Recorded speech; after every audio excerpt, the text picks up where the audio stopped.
Ezekiel 11, verse 19. And I will give them one heart, and I will put a new spirit within you. And I will take the stony heart out of their flesh and will give them a heart of flesh. Now, he's not talking about the blood pumper when he's using the terminology heart, because if your heart was made out of stone, you'd be dead. So when he talks about stony heart, he's not talking about your blood pumper. He's talking about your inner man, your spirit. It uses synonymously with heart. And he's saying that we had a heart that was stony or dead toward God. We didn't care about the things of God, okay? And he says that in the future, I'm going to give you a heart. And I'm going to put that in you. And I'm going to take the old one out of you. And I'm going to give you a heart of flesh, or a heart that is toward me and not against me. And then Ezekiel 36, another prophecy, verse 26. A new heart also will I give you, and a new spirit will I put within you, same wording almost. And I will take away the stony heart out of your flesh and will give you a heart of flesh. Almost exactly the same prophetic word. Now, if you look at Hebrews chapter 8, and I'm going to start at verse 7. Hebrews chapter 8 and verse 7. Now, Ezekiel's Old Covenant, Hebrews is New Covenant. One is talking about a day to come, and one is talking about a day that has already happened. Okay? Verse 7, for if that first covenant had been faultless, then should no place have been sought for the second one. For finding fault with them, he saith, behold, the days will come, saith the Lord, and he's quoting again from the Old Covenant prophecy, I will make a new covenant with the house of Israel and with the house of Judah, not according to the covenant that I made with their fathers in the day when I took them by the hand and led them out of the land of Egypt, because they continued not in my covenant, and I regarded them not, saith the Lord. Now, verse 10. For this is the covenant. Now, he prophesied about it in Ezekiel. Now he's going to describe what it is. For this is the covenant that I will make with the house of Israel after those days, saith the Lord. I will put my laws into their mind and write them into their heart. That's kind of the same type of wording. But this is, he's again reciting the prophetic word. And I will be to them a God, and they shall be to me a people. And they shall not teach every man his neighbor and every man his brother, saying, know the Lord, for all shall know me, from the least to the greatest. For I will be merciful to their unrighteousness, and their sins and their iniquities will I remember. What does that say? No more. And then in verse 13 it says, in that he saith a new covenant, he hath made the first old. Now that which decayeth and waxeth old is ready to vanish away. And the Amplified translation of that particular verse is very important. It says, when God speaks of a new covenant or agreement, he makes the first one obsolete, out of use. Everybody say obsolete. And what is obsolete, out of use, and annulled because of age is ripe for disappearance and to be dispensed with altogether. Now, the way I came up in church was if you want to get closer to God, you had to do more. Okay? And whatever that entailed, whether it was fasting, praying, coming to church, paying your tithes, whatever. If you wanted to, in the mind of most people who came up in church, the more you do, the closer to God you get. Okay? But that's old covenant thinking. You're close to God regardless. In fact, the scripture says there is a friend that sticks closer than a brother. The reason he can say that is because he lives on the inside of you. Okay? The reason he can be closer than a brother is because your brother walks with you, but he lives in you. Am I making any sense here? And that's what happened when you got born again. He put himself in you.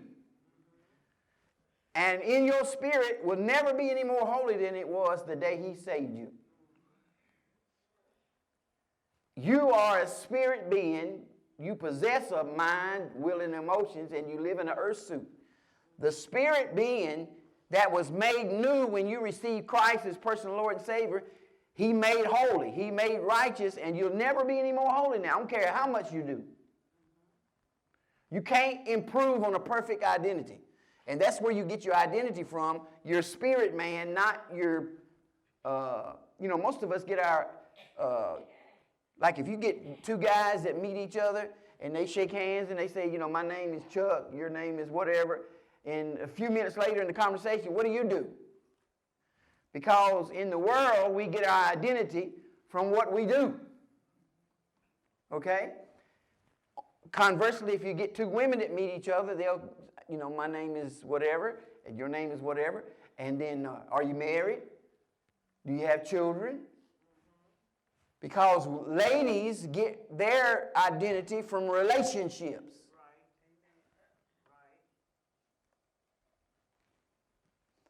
See, I preach, but that's what I do, but that's not who I am. Does that make sense? I'm a new Christian. A new creature. I'm a Christian, and he's living his life through me. That's who I am.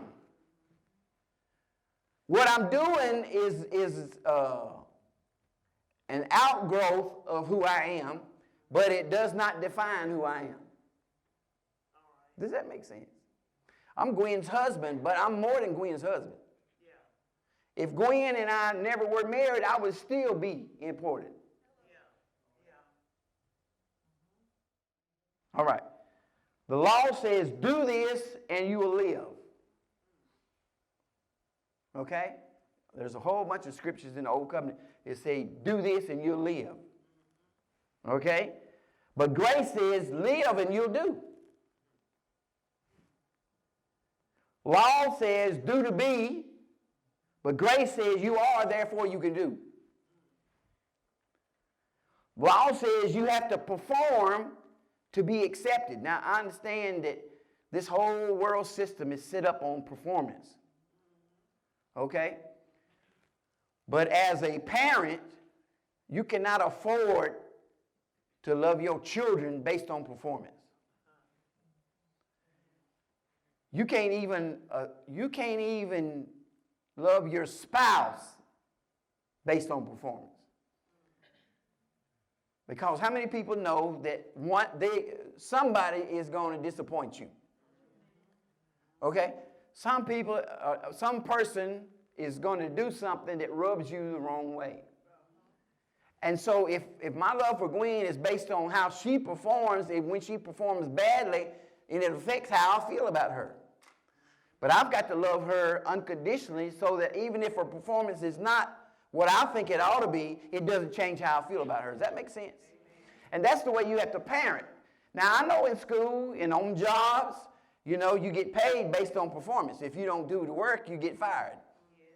Okay? And if you're in school and you don't do the work, you get F's and you flunk out and all that kind of stuff. And I understand that's the way the world system works. But you're in the world, but you're not of the world. Okay? Because you're in the world, you have to work on that system on the job that you're on.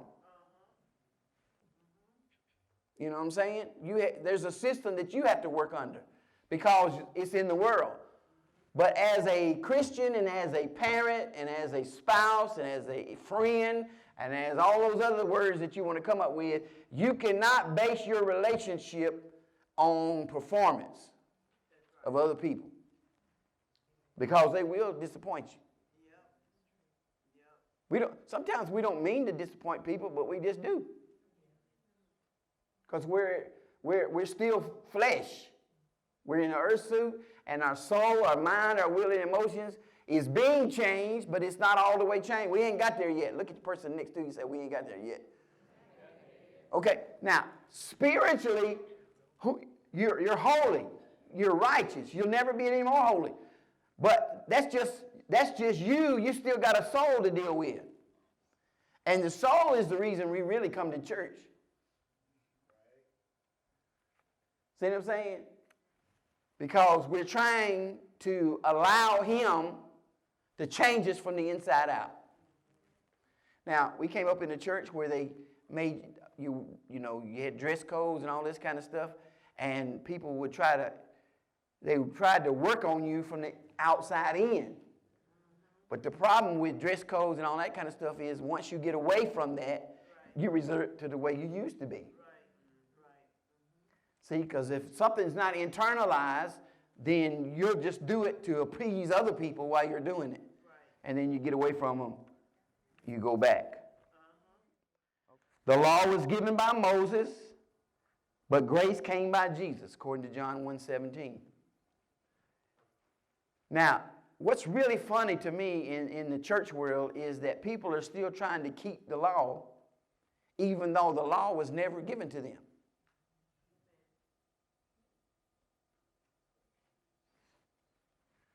The law was given to Jews. Were any of you Jewish before you got saved? Okay, so the law was you were never intended to keep the law. In fact, the Jews, he gave the law, according to the Bible, so that he could show them that they weren't capable of going by it. And I still run into people that says, you need to keep the Sabbath, and you need to do this, you need to go by the 10 Commandments. All that's under the old covenant. I don't have to go to church on Saturday.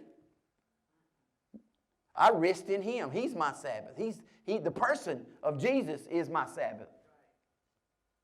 Okay? But, and you run into this, and you'll run into it in Galatians, Ephesians, in Colossians, Philippians, where they say don't get hung up on people get you bound, in dietary laws and keeping of holy days. Does that make sense? The law would condemn the best man. The best you could live, you still come up short. And that's what happened to me. I just became so frustrated because the more I tried, the more I messed up. I would do good for a while because I'm a good performer. Some people are good performers. And I was a good performer. I could perform for a while, but sooner or later, I'm going to miss the mark. Now you got to beat yourself up and almost start all over ground zero. That's very frustrating as a Christian. So I don't live that way anymore. Okay, I don't start over ground zero no more. I mess up now, I just say, Lord, that was wrong. I own it. Now you still got to own it. You can't cuss somebody out talking about I ain't do nothing wrong. You can't do that. You can't do that. You know what I'm saying? You can't just do stuff and think it's all right. See, that's where people twist the grace message. It's not do what you want to do. Because God's going to automatically get you out of it. Yeah, he'll get you out of it, but you're going to pay for all that crazy stuff you do. The law entangles, the grace makes free. The law is fulfilled. Grace is now in force. Again, the locks have been changed. You keep trying to use that old lock, you ain't going to be able to get in. Okay? How many of y'all got a different vehicle that you had, say, 3-4 years ago? Okay. Try to use the key that you used to drive on the vehicle you got now. It won't work. Does that make sense? But that's what we do when we try to go back to a performance system to be okay with God. Look at your neighbor and say, did you know you was already okay with God? Once you grasp this, it'll free you up. Instead of getting up, oh Lord, what I'm going to do today? I done been there. You get up and like, oh Jesus, what I'm going to mess up something. What is it going to be? I mean, I had it so bad, I was repenting before I did it. Lord, forgive me for what I'm going to do today. I know I'm going to mess up something.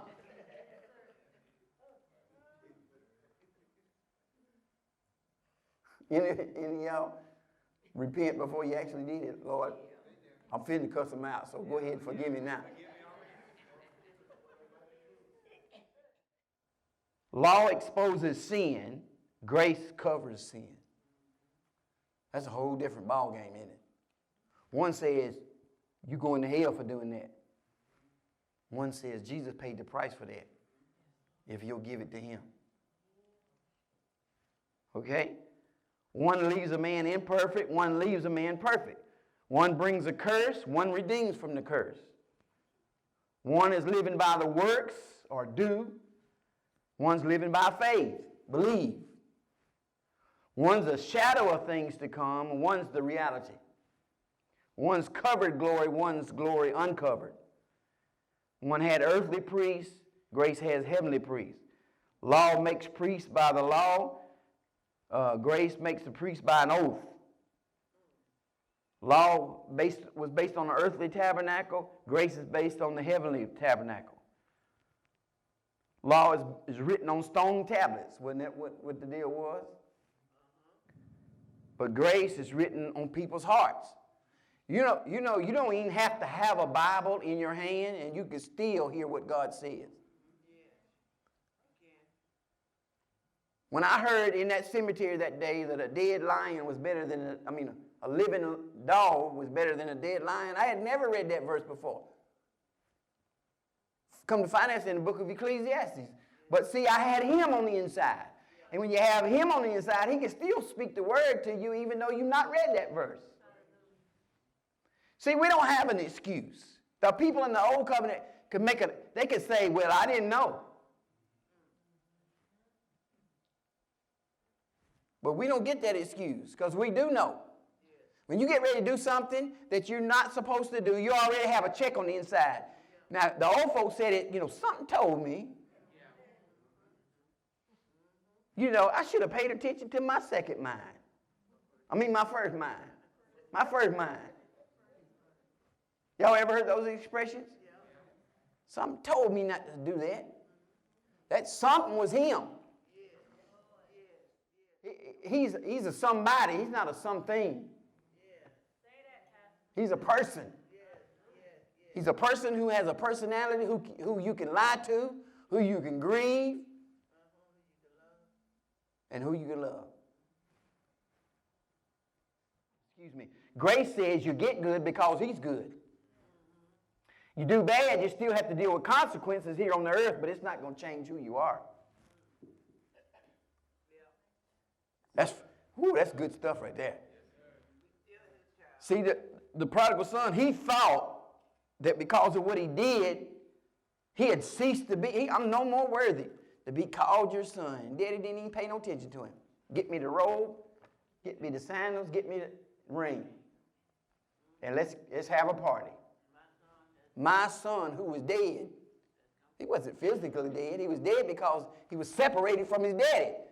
And when you live apart from God, you walking around like a dead man.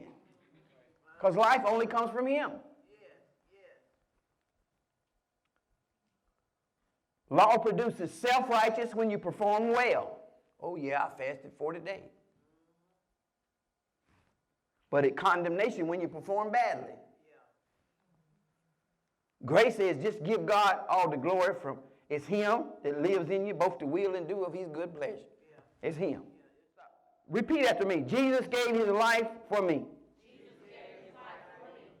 Jesus took my life from me. So he could give his life to me. And live his life through me. That's the gospel. Now, this year we're going to talk about each one win one. This is what you tell them. Jesus gave his life for you. He will, if you receive it, he'll take your life from you, and he'll give his life to you, and then live his life through you. That's the gospel. You don't have to give them 15 scriptures.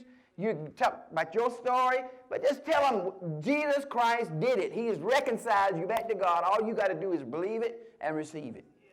Does that make sense to anybody? Amen.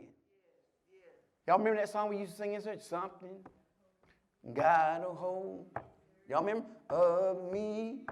Then we finally get to it later on in the song. It was the Holy Ghost that got a hold of me. That is, he's a somebody. He's not a something.